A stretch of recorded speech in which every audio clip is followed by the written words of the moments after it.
구약 시편 1편을 다 같이 합독하겠습니다. 1절부터 6절까지 6절인데요. 1, 2절, 3, 4절, 5, 6절 그렇게 단위가 나눠집니다. 그 두 절씩 묶어지는 내용 단위를 생각하면서 같이 읽습니다.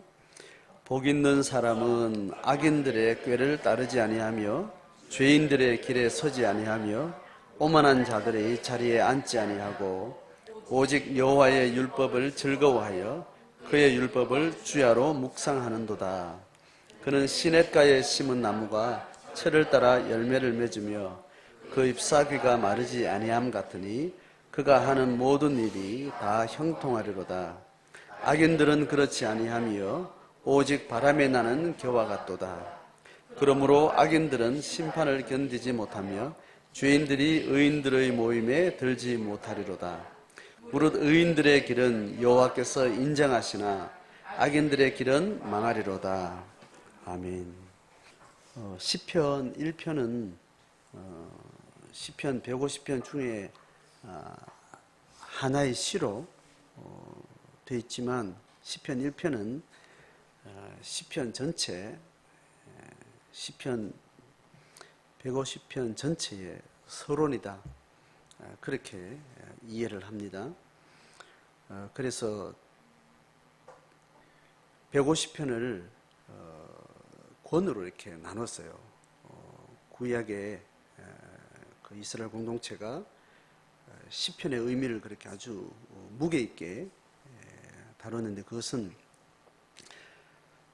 모세 오경과 나란히 하는 모세 오경은 공적 공동체 차원에서 그 공동체 시점으로 하나님의 계시가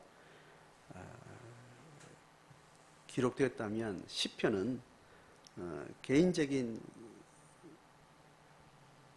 저자, 노래를 부르는 또 시를 노래하는 또 혹은 기도하는 개인 저자의 개인의 고백의 관점에서 그렇게 서술이 된 겁니다. 그리고 문학적 장르도 모세오경은 스토리고 또 시편은 운문이죠. 원래 시편은 찬양집이었다고 그래요. 찬양집. 곡을 찬양을 이제 노래로 불렀을 텐데 곡을 전수하는 어떤 기법들은 결국 남지 않고 글만 남은 겁니다. 그래서 실제적으로는 찬양집이었는데 그 찬양집 전체는 어떤 하나님의 계시의 전체적인 전망을 가지고 구성을 한 겁니다. 그래서 5권을 나누어서 시편이 가지고 있는 전체적인 무게를 모세오경의 무게만큼 아주 심도 있게 편집을 한 거죠.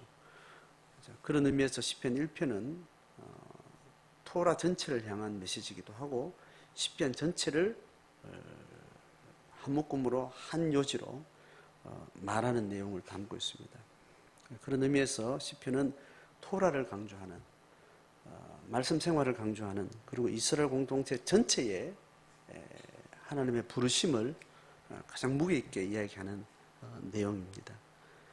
그래서 1절부터 6절까지 내용은 그렇게 관점을 이해하시면 좋겠고 1절에서 2절, 3절에서 4절, 5절에서 6절 이거를 다양한 방식으로 이제 해석을 하죠. 해석하는데 이거를 시간으로 해석하기도 하고 인생의 초, 중, 종으로 그렇게 보기도 하고 다양한 방식으로 보는데 저는 시간으로 인생의 초, 중, 종으로 그렇게 보는 관점으로 오늘 설명을 좀 같이 나누려고 합니다.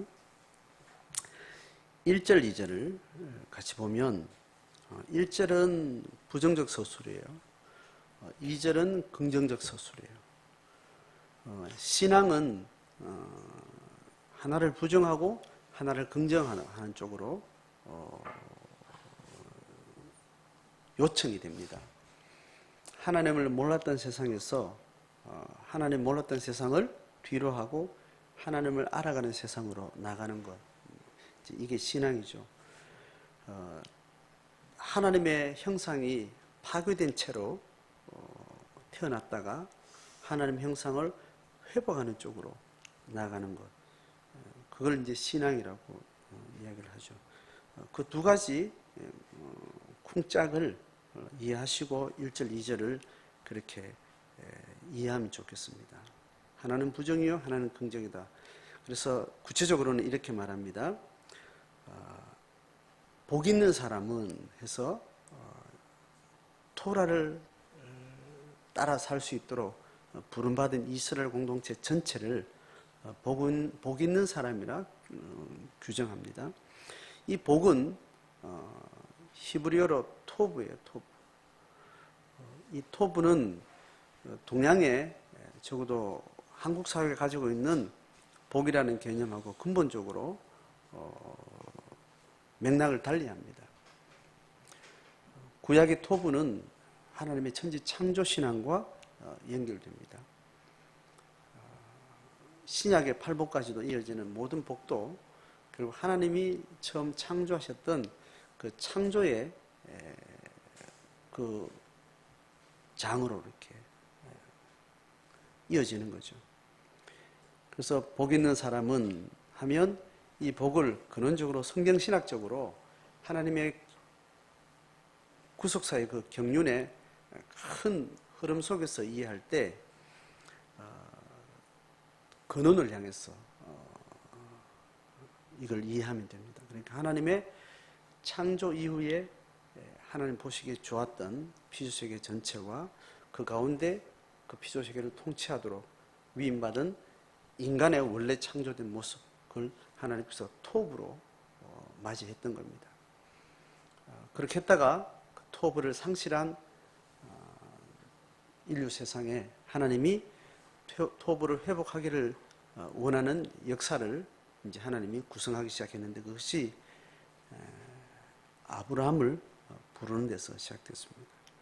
그래서 아브라함 부르기 직전까지는 토브가 망가진 경위와 토라를 다시 토브를 잃어버린 하나님 피조 세상이 어떤 식으로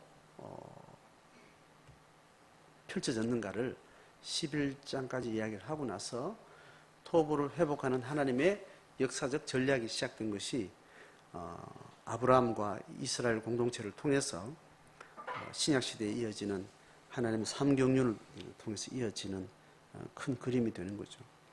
그래서 하나님이 원래 지었던 보기 좋았던 세상을 살아가는 타락 이전의 아담은 이렇게 말하면 됩니다.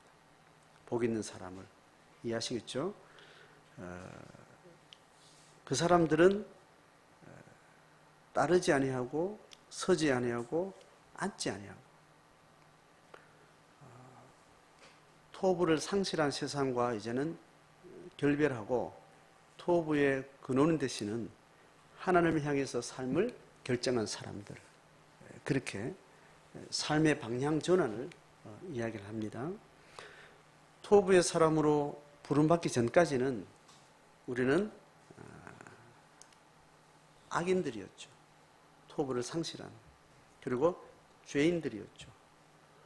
그리고 하나님이 중심이 된 세상을 자기 중심으로 주체를 바꿔버린 하나님의 자리에 각자 자기 자신을 세우고 살아가는 그런 오만한 자들, 그 자리를 다 박차고 일어나서 하나님의 토부를 향해서 하나님 앞에 재정렬한 그들이 바로 복 있는 자들이다.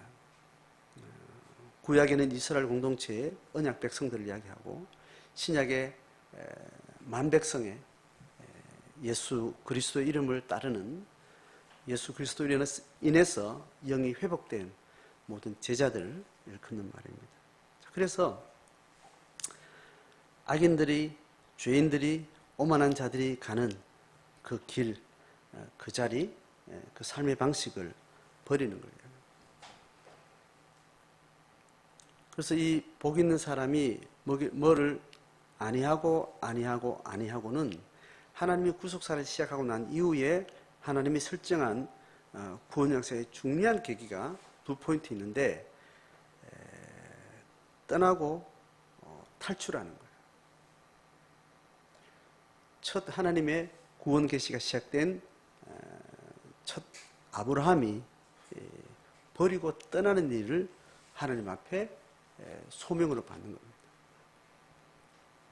그래서 본토 친척 아비집은 하나님을 떠난 인간이 집단적으로 만든 도시 문명의 4대 문명의 가장 근원인 메소포타미아 문명권 안에서 그 도시 문명을 떠나는 것으로 실제적으로 하나님 앞에 콜링을 받는 첫 번째 단서는 거기서부터 시작됩니다. 본토 친척 아비집을 떠난다는 것은 타락 이후에 아담의 후손들이 만들어 놓은 삶의 방식과 가치관과 또 삶의 중심을 다 버리는 그것으로부터 하나님의 구속 역사는 시작돼요. 그리고 나서 다시 또 다른 집단을 이루고 나서 한 사회를 이루고 국가를 이룬 그 쪽수를 하나님께서 늘린 동안 수백 년을 그렇게 하나님의 계시를 계속해서 펼쳐가시다가 집단의 구조를 통해서 다시 하나님의 구원을 설명하고자 이스라엘 백성들을 애굽 문명의 한가운데 둡니다. 그래서 그 애굽 문명이 가장 화려하고 가장 강력하고 가장 영광스러운 인간이 만들어온 문명의 한가운데서 가장 비참하고 가장 더럽고 가장 지저분하고 가장 쓸모없는 인간으로 그렇게 버려진 삶을 일단 살게 합니다. 그것은 실제적인 삶의 모습이기도 했지만 하나님을 떠난 인간이 만들어 놓은 그 영적인 존재가 그렇게 비참하고 그렇게 거지 같고 그렇게 업신여김을 당하는 그런 상태인 것을 그들이 몸소격해 하시면서 이제 애굽 문명을 또 탈출하는 모습으로 하나님의 집단 공동체를 그렇게 복 있는 국가의 구조로 계시하기 위해서 그렇게 하게 합니다. 그래서 본토 친척 아비집을 떠나는 것, 그리고 바벨탑 문명으로부터 본토 친척 아비집을 떠났던 아브라함이 그 후손들이 시족을 이루고 부족을 이루고 국가 단위를 이루고 한 민족이 되고 난 이후에 애굽 문명을 떠나게 되는 겁니다. 그래서 계속 이스라엘 공동체의 역사를 통해서 하나님이 계시하시는 방식은 뭐냐 하면 그 문명이 한복판에서 계속 출발하고 난 다음에 그 문명이 끌어들이는 그 유혹과 강력한 힘으로부터 벗어나려고 하는 그 영적 싸움을 이야기를 합니다. 그 첫 번째 계기가 뭐냐 하면 금송아지 사건이에요. 그렇게 엄청난 사건을 가지고 출애굽을 했음에도 불구하고 돌아서자마자 그들이 찾는 게 뭡니까? 그 애굽 문명을 만들었던 그 핵심인 금송아지 우상을 또 찾는 거예요. 자리를 떠났지만 끊임없이 자리를 떠난 것이 너무 중요하지만 하나님 떠난 인류 세상의 죄성은 끊임없이 그 국가와 제국과 문명을 만든 그 화려한 인류 문명의 그 결집 핵심인 금송아지를 향해서 다시 돌아가려고 합니다. 금송아지가 어떤 종교적 형태를 띠고 있다면 금송아지가 식문명으로 시계문화로 나타나는 것이 마늘 먹고 싶다, 고기 먹고 싶다, 치킨 먹고 싶다, 뭐가 땡긴다, 그 입의 탐욕을 통해서 끊임없이 그 문명이 만들어내는 뭔가를 향해서 다시 껄떡거리면서 돌아가려고 하는 그 인간의 탐욕을 이야기를 하고 있습니다. 그래서 먹는 거에 탈출을 하나님께서 선언하고 나서 대안적인 먹거리를 줍니다. 그는 성분 자체가 고기가 아니고 부시래기고 과자 같고 꿀 같고 그 이야기가 아닙니다. 그것을 먹는 과정 가운데 하나님이 계시한 것은 탐욕이 작동하는 것을 철저하게 경계하는 거예요. 어떤 성분을 이야기하는 게 아닙니다. 하늘부터 왔다라는 그런 종교적인 언어로 설명되는 부분도 있지만 종교적인 언어는 종교적인 언어로 남지 않습니다. 철저하게 사회적인 언어로 인문학적인 모습으로 우리에게 나타납니다. 우리의 근본적인 대적자는 사탄이지만 사탄은 종교적 용어예요. 영적 실체로서의 용어다. 사탄은 그렇게 귀신 모양으로 나타나지 않습니다. 눈에 보이는 팔뚝으로, 돈으로, 집으로, 식탐으로, 눈에 보이는 화려한 어떤 실제로 우리의 영혼을 파멸시키는 어떤 계기로 탈을 쓰고 나타나는 거예요. 그래서 출애굽을 하고 난 이후에 하나님은 출애굽의 힘이 작동하지 않는 철저하게 차단된 어떤 특정 영역을 설정하고 그걸 가나안이라 해서 가나안의 그 긴 시간 동안 그 시간 동안 2달이면 건너갈 그 길을 40년을 뺑뺑 도는 것은 이 관성을 떨쳐내기 위해서 한 세대를 말끔히 청소하는 그런 작업이 필요했던 거예요. 그래서 2달 만에 그들의 관성이 여전히 애굽에 있는 것을 알고 12정탐꾼은 애굽의 방식으로 가나안을 해석하고 이해했던 겁니다. 하나님의 약속을 전혀 받아들일 수 없었습니다.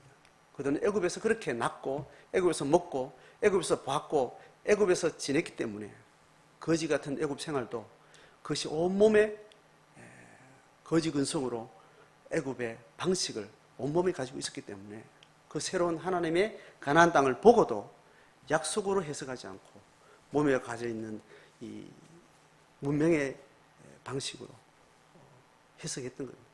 그러니 갈 수 없다. 갈 수 없다는 인간들은 가지 않겠다는 부정적인 사고를 이야기하는 것이 아니고 근본적으로 가지고 있는 떠나온 자리를 탐하고 있는 그 몸의 관성을 하나님께서는 주목을 했던 거예요.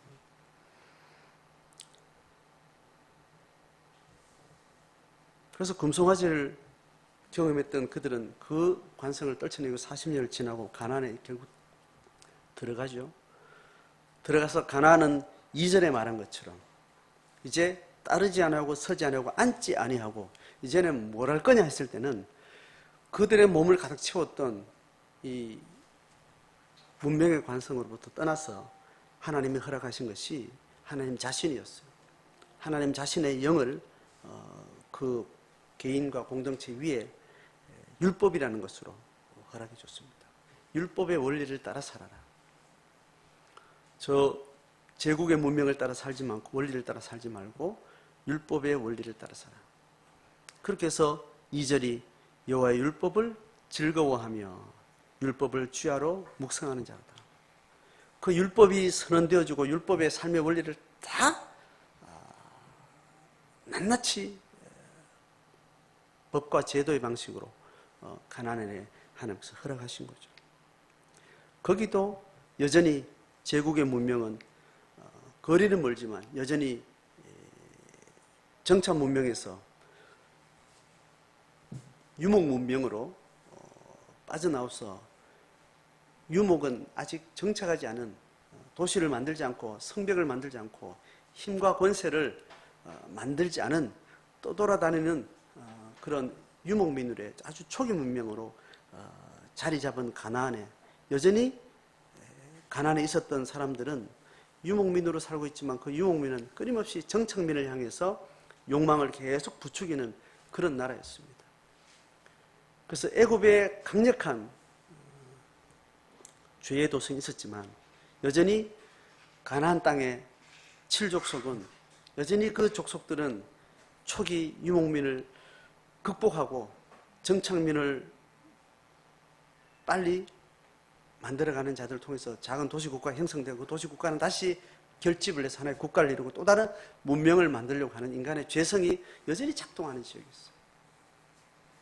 그래서 그 7족속을 하나님께서 쓸어버릴 수밖에 없었고 쓸어버려야만 그런 하나님을 떠난 토부를 상실한 자들이 만든 그런 힘이 작동하지 않는 곳에서 하나님의 율법이 선포되기를 원했던 겁니다. 그런데 그것을 다 처리하지 못해서 여전히 그곳에는 숨은 이방 족속들이 끊임없이 정착민을 향해서 도성을 짓고 산성을 짓고 부족이 국가를 만들어내는 점점 발전하는 인간의 어떤 힘을 향해서 계속 작동하는 그 문명이 계속 그 가운데 남아 있었습니다. 그것이 종교적으로 나타난 형태가 바알입니다. 이미 애굽을 떠났고 도시 문명을 떠났는데도 끊임없이 도시 문명으로 결집되려고 하는 바알의 종교와 바알의 생활 방식과 바알의 가치관이 이스라엘 백성들을 끊임없이 혼란스럽게. 이스라엘 역사는 결국은 이 두 가지 싸움에서 계속해서 완성하지 못하고 유보하다가 결국 그 국가로서는 실패의 모습을 통해서 하나님의 계시를 하나님께서 완성하신 거예요. 일부분의 성공과 대다수의 실패를 통해서 영적 싸움의 판도가 어떻게 형성되는가를 이스라엘 역사를 통해서 개인 심성의 제도와 국가의 문명의 이 메커니즘을 통해서 어떻게 종교적인 고백이 어떤 삶의 실제 속으로 그렇게 나타나게 되는가, 영적 싸움이 어떤 실제 속에서 작동하는지를 하나님께서 보여주신 겁니다. 그래서 출애굽한 이스라엘 백성들은 가나안으로 들어가서 여호와의 율법을 즐거워하며 율법을 주야로 묵상하는 삶으로 부르신 겁니다. 그런데 이것이 굉장히 한 지역을 나누고 어떤 구조를 만들면 굉장히 쉬운데 인간이 보기에는 굉장히 쉬워 보여요. 예수 믿는 사람들을 오늘부터 예수 믿으면 세례를 받고 나면 다 제주도로 이제 다 이사를 가겠습니다. 이렇게 하면 신앙생활은 굉장히 쉽다고요. 제주도에는 토요일 저녁부터 모든 가게는 문을 닫습니다. 어디 놀러 가는 것도 없고 다 교회를 가야 됩니다. 제주도에서는 예수 믿는 사람들만 살고 예수 믿는 사람들은 거짓말도 할 수 없고 모든 것을 투명하게 물질 생활을 합니다. 뭐 이런 걸 정해놓고 그렇게 구조를 하면 예수 믿는 게 참 쉽겠는데 그렇게 하면 온 만방에 흩어진 영혼들을 하나님께서 구원할 수 없기 때문에 하나님께서 그렇게 기계적인 방식으로 하지 않고 각 성도들의 심령에 하나님의 성전을 짓고 성령을 직접 개인 교습을 통해서 하나님의 토라의 생활을 완성할 수 있도록 그렇게 성령으로 각인에게 임재하신 겁니다. 그래서 그 임재가 완성되려면 혼자 하지 못하게 같이 할 수밖에 없도록 생물학적으로 한 인간이 또 다른 후손을 재생산하려면 반드시 짝이 필요합니다. 하나님의 나라가 강력하게 영으로 임하신 성령이 각 성도들에게 온전히 임하고 그 영혼을 온전히 하나님의 백성으로 완성했지만 그 구속 역사가 완성되기 위해서는 절대로 혼자 각계 전투를 하지 않고 집단적으로 하도록, 그래서 집단 안에서 성령의 다양한 은사를 통해서 하나님의 나라를 역사 속에서 구현한 것이 그것이 교회입니다. 그 세상 한가운데 흩어져 있지만 세상과 전혀 다른 삶의 방식, 전혀 다른 토대를 가지고 삶을 구성하도록 그렇게 교회를 각 도시마다 세우고 도시의 힘이 그 교회의 침범에 들어오지 않도록 철저하게 분리되도록 교회를 하나님께서 디자인하시고 그 교회가 세상을 향해서 대안적인 삶을 토부가 완성되고 확연하게 눈에 드러나는 방식으로 삶을 살게끔 교회를 하나님께서 허락하신 거예요. 그렇게 해서 나타나는 삶이 3절입니다. 3절. 자, 그렇게 단절하고 끊고 하나님의 토 안에서 그 삶을 구성해내는 사람들이 어떤 결과를 갖는가 하면 3절 하반절에 이렇게 말합니다. 그가 하는 모든 일이 다 어떻게 해요? 형통하게 하는. 막힌 것이 없도록 해준다. 이건 바알의 방식으로 바알이 추구하는 것들을 주겠다는 그 말이 아닌 겁니다. 바알이 만들어내는 삶은 어떤가 하면 4절에서 이야기해요. 시작. 악인들은 그렇지 아니하며 오직 바람에 나는 겨와 같도다. 악인들이 그렇지 않다는 말은 형통하지 않다는 거예요. 바알의 방식으로 살아가는 문명은 형통할 수가 없습니다. 지옥과 같은 거예요.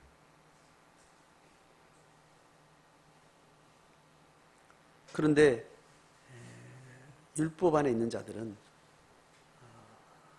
모든 일이 다 형통하다.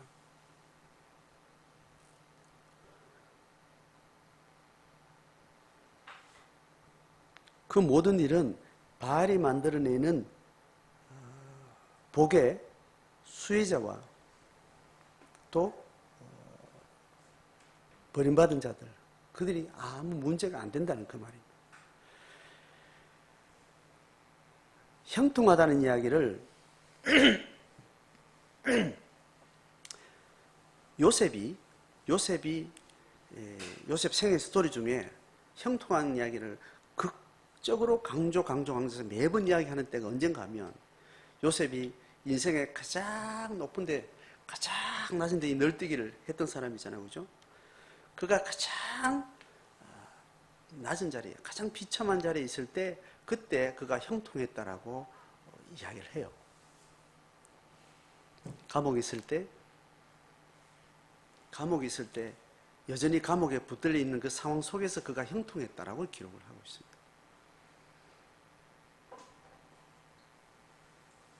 자, 그것을 이미지로 이렇게 설명하는 겁니다. 시냇가에 심은 나무가 철을 따라, 계절을 따라라는 말입니다. 시간을 따라서 열매를 맺으며 그 잎사귀가 마르지 않는 것. 이 시냇가는 이스라엘의 상황에서는 오아시스를 이야기하는 겁니다. 이스라엘 그 지역 전체가 뜨거운 사막 지역이고, 그런데 시내가 있는 곳은 쫄쫄쫄쫄 뭐 신락 같은 그런 실개천 같은 것들이 오아시스를 중심으로 좀 그렇게 있는 거죠. 요단강도 전혀 물의 근거지가 없는 저 북쪽에 있는 높은 산에서부터 빙하가 녹아서 내려오는 그 물이 쭉 내려오는 방식으로 하천을 이루고 있죠. 거기에서 열매를 맺는다는 겁니다. 그런데 악인들이 만들어내는 그 이미지는 바람에 떠돌아다니는 이제 겨가 되는 거죠.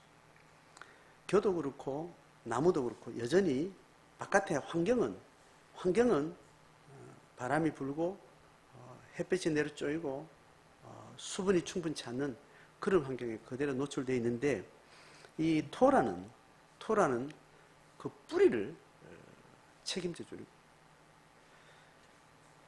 뿌리는 인간의 영혼육 중에 영을 이야기합니다. 뿌리를 하나님께서 생명선에 계속해서 우리로 하여금 영의 실제와 영의 사태를 온전케 해주시기 때문에 우리의 영혼은 어떻다라는 걸 확신 속에 우리는 눈이 명확하게 거기를 주목하고 있는 거예요. 그래, 영혼이 명확하게 우리 영적 사태가 어떤지를 명확하게 알고 있으면 이 영은 언제 본게임이 들어가는가 하면 육을 벗는 날 본게임이 들어가는 겁니다. 그래서 육을 벗는 날 죽음을 통과하는 순간 영의 본향에 우리는 들어가게 된다는 영의 실제를 명확하게 주목하고 있으면, 영은 시간을 초월한 존재죠. 잠시 먼지처럼 묻었다가 떠날 이 육의 시간들은 아무것도 아닌 시간으로 보여지는 거예요. 육이 오는 바람과 육이 오는 떼약볕에 그의 영혼의 뿌리는 오아시스의 뿌리를 담고 있기 때문에 그 영에 대한 분명한 자각과 영의 실존이 우리는 어디를 향하고 있다는 걸 명확하게 주목하고 있는 한은 육이 겪는 모든 고단한 삶은 아무것도 아니게 돼요. 그걸 가지고 형통하다라고 이야기해요. 사고 나고 팔도 떨어지고 찐따가 돼가지고 휠체어를 타야 되고 딴 사람하고 비교할 수 없을 만큼 단명을 하고 생고생도 하고 정신병 우울증이 들도록 많은 상해 가운데 산다 할지라도 그 영혼을 주를 주목하는 그 순간 어느 곳에든지 하나님이 나를 주목하고 약속한 바를 내가 선명히 기억하고 그것이 미래의 문제지만 오늘 현재 나를 지배하는 힘이 될 때 그것이 시냇가에 심은 나무가 철을 따라 잎사귀가 절대 마르지 않고 때를 따라 열매를 맺어가는 거예요. 미래에 있을 하나님의 약속이 오늘 우리에게 계속 영양분을 공급해서 상황으로는 있지도 않는 감사와 기쁨이 내 속에 진정성 있게 토하게 만들어주는 거예요.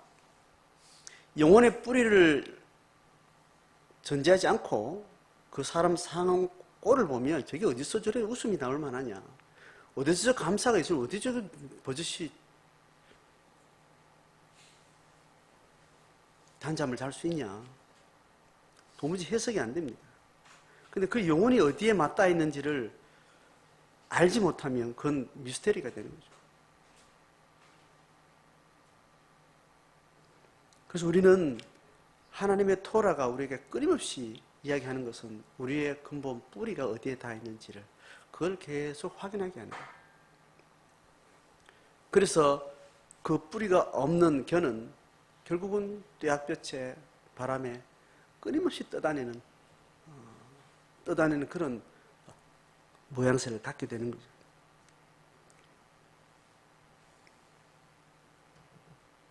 예수님이 삼경륜을 이루면서 바로 이야기하는 것이 팔복이죠. 팔복에 파생되는 여러 예수님의 가르침은 우리가 너무 잘 아는 마태복음 6장 안 찾으셔도 됩니다. 너무 잘 아는 말씀이었습니다.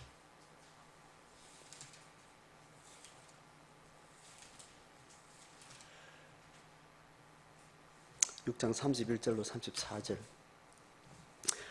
그러므로 염려하여 이르기를 무엇을 먹을까 무엇을 마실까 무엇을 입을까 하지 마라.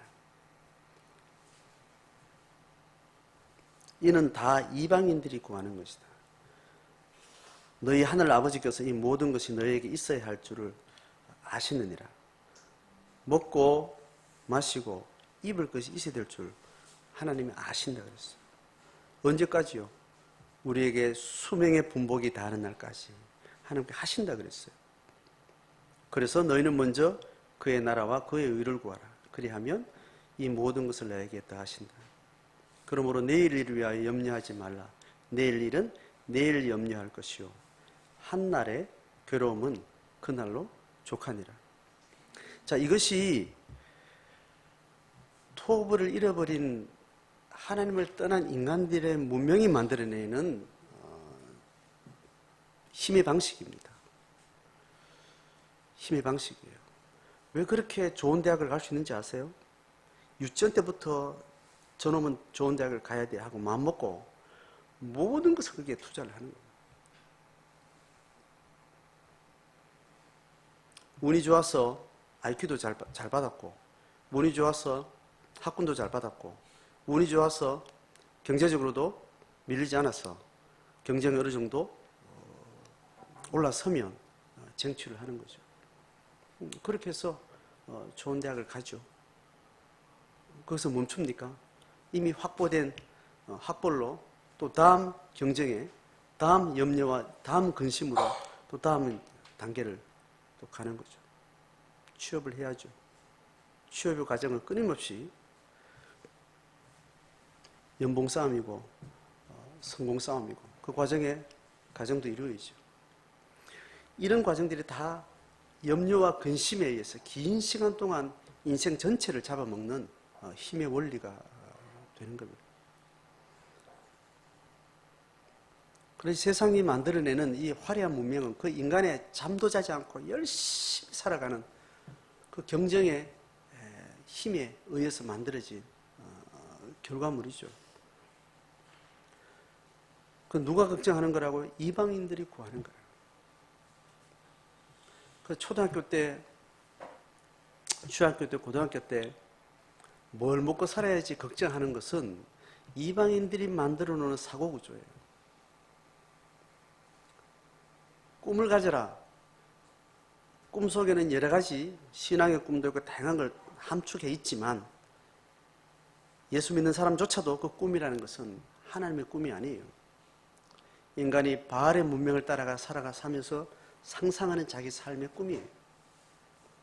많은 종교적인 이야기를 섞기도 하지만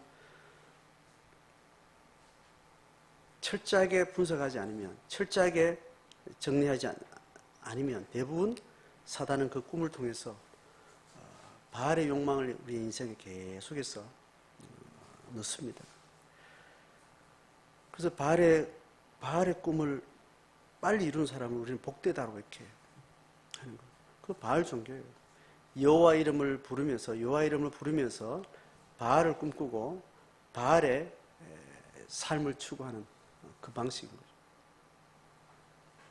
이스라엘 백성들은 다수가 하나님의 이름을 철저하게 부르고 말씀 묵상하고 절기 따라가 금식하고 먹는 거 철저히 하고 안식을 지키고 11조 하면서 그들의 삶은 여전히 바알의 원리를 따라서 바알의 방식대로 하나님이 해주시겠거니 하고 그렇게 살았어요. 대부분. 그렇지 않았던 사람들은 이스라엘 백성들의 왕권과 모든 주도 세력들로부터 핍박받으면서 여호와 하나님 신앙을 그렇게 유지를 했었더랬습니다. 신약 시대도 예수님이 처음부터 내 이름을 부르는 자들이 많은 수는 바알을 따라 살 거다. 여호와 율법을 따라 사는 사람들은 쬐깐한 몇몇 안 될 거다. 그렇게 이야기를 하셨던 거죠.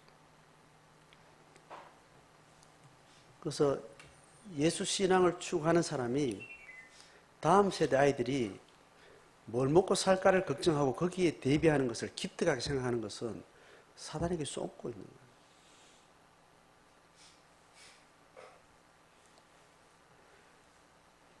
그래서 모든 세상의 가치관은 그걸 부추기는 세상입니다.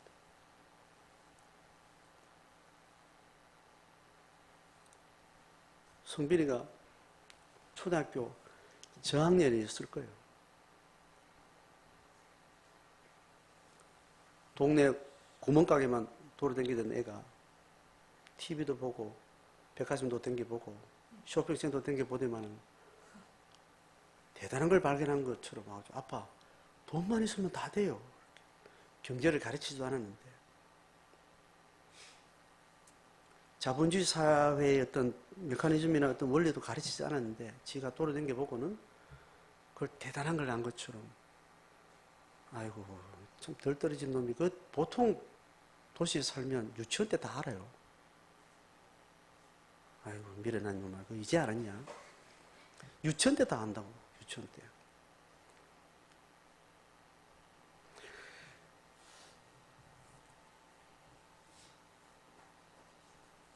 그래서 이 세상이 바알이 만들어 놓은 문명의 가장 강력한 힘이 국가구조인데 국가구조의 확대는 제국인데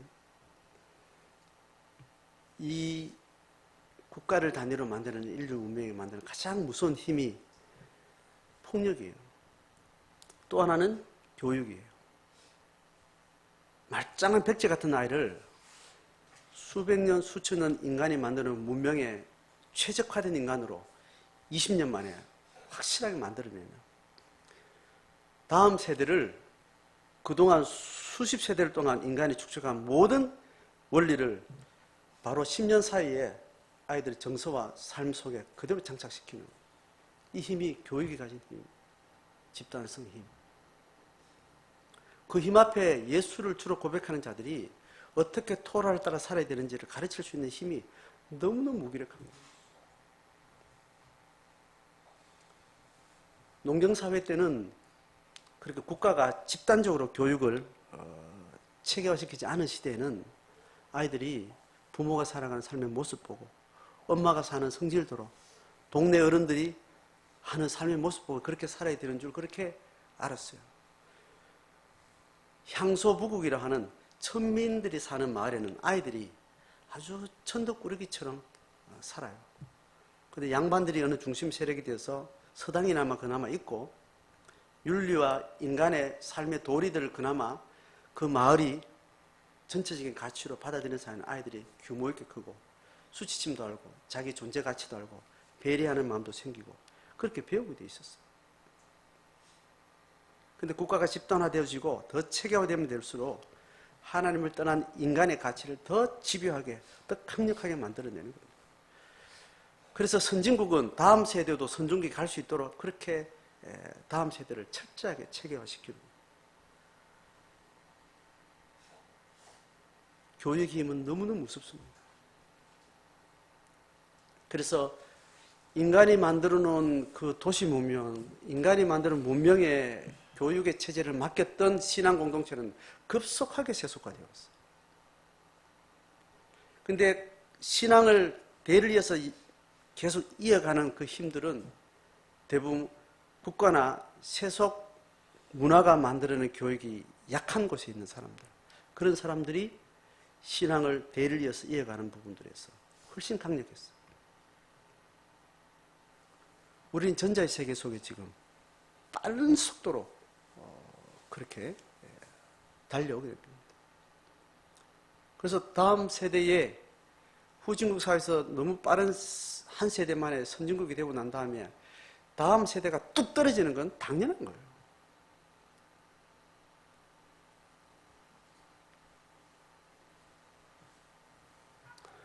아유, 그럼 어떡하지? 하나님이 다 하실 거예요.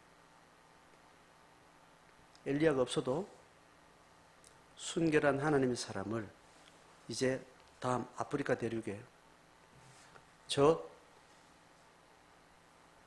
내륙 오지에 아직 순결한 하나님의 영혼들이 다음 세대에 하나님 나라를 또 이어갈 수 있는 예비된 영혼들이 하나님이 항상 있다 그랬습니다. 그래서 뒤에 하는 말입니다. 3절에 다시 5절에 넘어가면 그러므로 악인들은 심판을 견디지 못하며 죄인들이 의인들의 모임에 들지 못하는 자, 심판이 나옵니다. 그래서 6절에 보면 여호와께서 의인과 악인을 명확하게 정확하게 판단하시고 하나님께서 정리하신다 그랬습니다. 심판은요 제자도 있어서 미래에 대한 이야기. 그래서 심판은 여호와께 있다라는 말은 시간의 관념에서는 미래에 대한 것은 절대로 하나님 앞에 부름받은 자들의 주권에 주지 않았다고 이야기합니다. 그러니까 교회와 성도가 이 세상에서 부름받은 삶을 살 때 넘어서지 말아야 될 영역이 뭔가 하면 미래에 대한 영역이에요. 미래에 누구한테 있다고? 하나님한테. 미래와 관련된 어떤 생각과 어떤 염려들이 지금 현재를 지배하게 될 때 그것을 바알이라고 해요. 하나님을 떠난 인간들은 미래를 점령하고 있습니다. 미래의 뭐를 예측하고 미래를 점령하고 미래를 선점하기 위해서 현재를 빠른 시간으로 빨리빨리 달려가게 돼 있어요.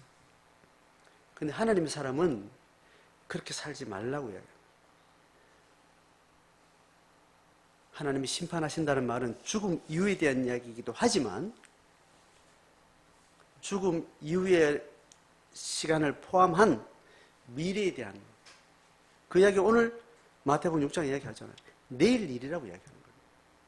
하나님의 심판의 영역은 내일부터 시작되는 거예요. 내일을 근거한 오늘을 염려하고 오늘의 기쁨을 상실하고 오늘의 만족을 빼앗아가는 것. 이게 사탄이 우리에게 침범이 들어오는 방식입니다. 그래서 내일 걱정하지 마라.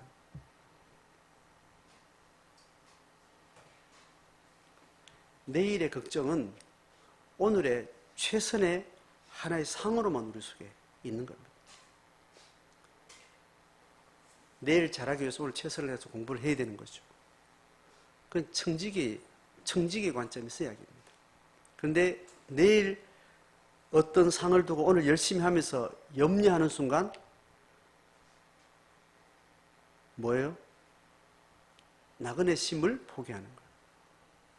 곧 버리면 언제든지 하나님께서 부르신다는 것에 대해서 가기 싫다는 태도예요.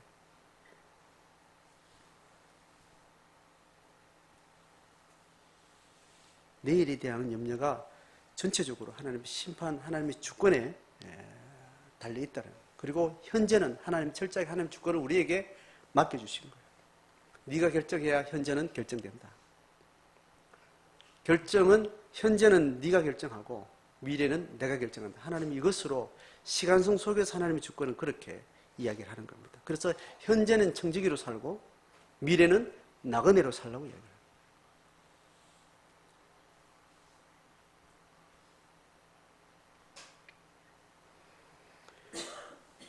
오늘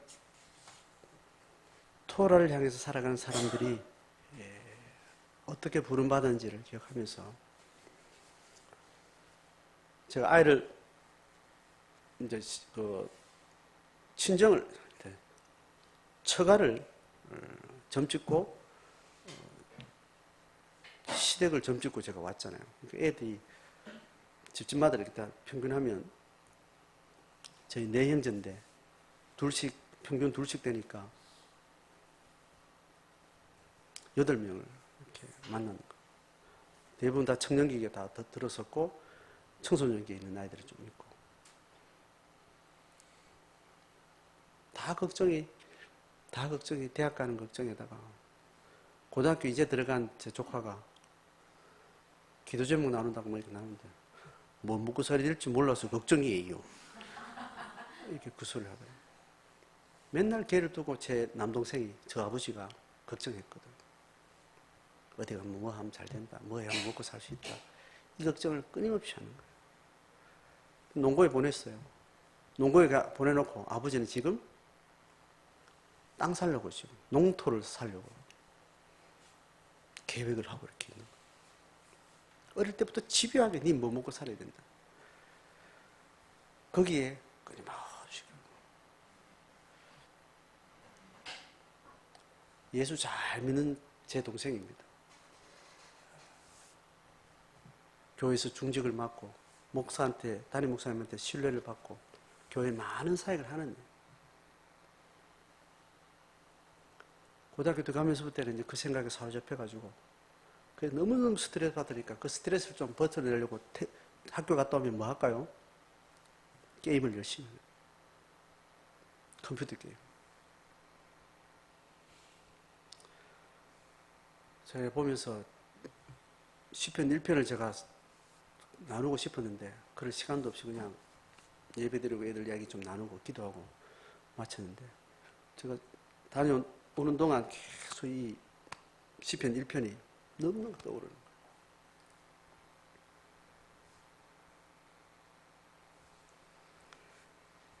각자 여러분 명절을 어떻게 보내는지 모르지만 명절 보내는 동안 자연적으로 우리 속에 있었던 어떤 것들이 발현됩니다. 그렇죠? 내 속에 있었던 어떤 힘이 출근 안 하고 뭐 하고 있는 동안 우리 속에 있는 뭔가에 뭘 하게 돼 있습니다. 내 속에 이렇게 스프링처럼 눌러갔던 내 안에 욕구가 이렇게 드러나고 생각도 그렇게 굴러가고 똑같이 명절을 통해서 여러 식구들 만나고 왔는데 내 속에 있었던 불안이 나오고 짜증이 나오고 두려움이 나오고 그런 여러 가지 여러분 한 주간 지냈던 마음들을 말씀을 통해서 다시 한번 재정리를 하시고 재구성하시고 다시 하나님 앞에 믿음과 말씀 앞에 어떻게 서야 할지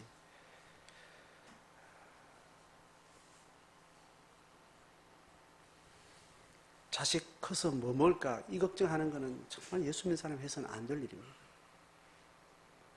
자식이 영적으로 복을 받으려면 먹을 게 없어가지고 거지처럼 또 돌아다니면서 내 인생 어떻게 살고 그렇게 고생을 칙삭 해야 하나님 만날 수 있어요.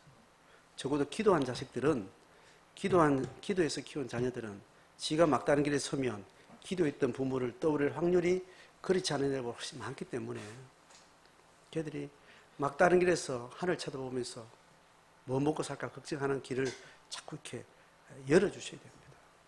좀 못 먹고 살까 걱정은 내가 하는 것이 아닌 거예요.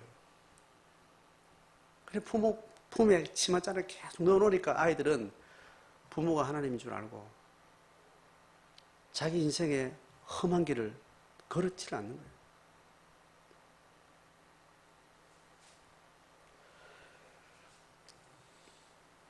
다음 명절 구정 때 또 이런 명절을 만나고 또 사는 모습들을 서로 보게 될 때 우리가 어떤 모습으로 만나야 될까, 뭐를 고민해야 될까, 뭐를 주목해야 될까를 우리가 또 다음 명절 때까지 우리가 말씀에 바르게 살다가 거기에 정말 정직하게 살다가 그 힘을 가지고 또 이렇게 명절을 맞이하면 좋겠습니다.